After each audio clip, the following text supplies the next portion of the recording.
अस्सलामुअलैकुम फ्रेंड्स, आप देख रहे हैं attractive world YouTube channel. So friends, आज की वीडियो में हम बात करेंगे कि हम कैसे अपने मोबाइल फ़ोन की इंटरनेट स्पीड को बहुत ज़्यादा बढ़ा सकते हैं, फास्ट कर सकते हैं। तो फ्रेंड्स, अगर आपके मोबाइल फ़ोन की इंटरनेट स्पीड बहुत कम है कि आप ऐसे एरिया में रहते हैं जहाँ पे स्पीड कम होती है नेट की, तो आप इस ऐप को इस्तेमाल करते हुए या इस ट्रिक को इस्तेमाल करते हुए आप अपने इंटरनेट की स्पीड जो है बहुत ज़्यादा कर सकते हैं।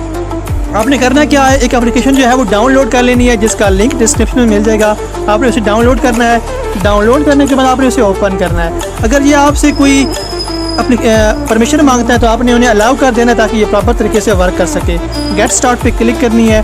जैसे आप गेट स्टार्ट पे क्लिक करेंगे तो आपने इसे स्किप कर देनी है, इनेबल कर देना है और यहाँ पे एक्टिवेट कर देना है। जैसे ही आप एक्टिवेट करेंगे तो ये एक प्रोसेस शुरू हो जाएगा जिससे आपके मोबाइल फ़ोन की जो इंटरनेट स्पीड है वो काफ़ी हद तक तेज़ हो जाएगी बहुत ही आसानी के साथ। जहाँ पे भी आप रह रहे हैं, अगर उस एरिया में जो है वो नेट स्पीड कम है तो यहाँ से इस ऐप को इस्तेमाल करते हुए आप अपने इंटरनेट स्पीड को बहुत ज़्यादा कर सकते हैं।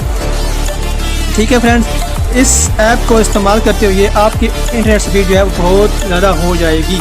यहाँ पे सेंटर पे आ जाएं, स्कैन DNS को करें और जैसे ही ये कंप्लीट होगा तो आपकी मोबाइल फ़ोन की स्पीड जो है वो और ज़्यादा हो जाएगी। तो यहाँ पे आप देख रहे हैं वो सेटिंग आप चेक कर लेनी है। उसके बाद फ्रेंड्स, अगर आपने मोबाइल फ़ोन को बंद करना है तो आप इसे डीएक्टिवेट कर सकते हैं। जैसे ही डीएक्टिवेट करेंगे तो आपके मोबाइल फ़ोन जो है वो अपनी असल पोजीशन में आ जाएगा। तो फ्रेंड्स, इस ट्रिक को इस्तेमाल करते हुए आप अपने मोबाइल फ़ोन की जो इंटरनेट स्पीड है वो काफ़ी हद तक तेज़ कर सकते हैं। ये थी हमारी आज की वीडियो। अगर वीडियो अच्छी लगी है तो लाइक करें, चैनल पे नए हैं चैनल को सब्सक्राइब करें, बेल आइकन प्रेस करें ताकि आने वाली नई वीडियो आपको मिलती रहें। थैंक यू फ्रेंड्स, अल्लाह हाफिज़।